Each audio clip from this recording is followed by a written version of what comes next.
দেখতেছিস না আমরা খাইতেছি? এখানে গাছতলায় বসে খাইতেছস কে? আমরা জুলাবাতি খাইতেছি। জুলাবাতি কি মানুষ ঘরের ভিতরে বয়ে খায়? তোরা এরকম সুতার মতো আমাকে বিচার হচ্ছে আমাকে ব্যাট করা বইবো। কতদিন ধরে জুলাপাতির খাওয়ান খাই না, আমার না অনেক খাইতে ইচ্ছা করতেছে, আমি খাই। ওরে মজা রে মুন্নি, জুলাবাতির খাওয়ান সবাই মিলে খাইলে মজা লাগে। একলাই খাই।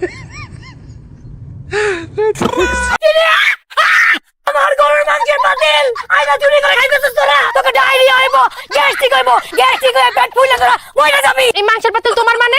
আমি রান্না করতেছিলাম, ঘরে গেছে পানি আনতে, রান্না করে এসে দেখি আমার মাংসের পাতিল নাই। সত্যি করে কর, তোরা কে চুরি করছিস? কে আবার? মুন্নি আর তার ভাতিজি মাংসের পাতিল চুরি করছে। এ মাসুদ, খবরদার মিছা কথা কবি না। নসিমন আপা, মাসুদ আর তার ভাতিজা এখানে বইসা পাতিল থেকে মাংস খাইতেছিল। নসিমন ভাবি, আমার ভাই বিদেশ থেকে কদিন পর পর টাকা পাঠায়, আমাকে বাড়িতে প্রত্যেকদিন মাংস রান্না হয়। আজকে তো ভাবি রানছে, আমি খাই নাই। দেখি মুন্নি আর তার ভাতিজি খাইতেছে। চুরি কোথাকার? কত বড় সাহস আমাকে চুরি কইতাছে? তুই চোর, তোর ভাতিজা তোর, তোরা সব চোর। আয় মুন্নি, তুই চুন্নি, তোর ভাস্তি চুন্নি।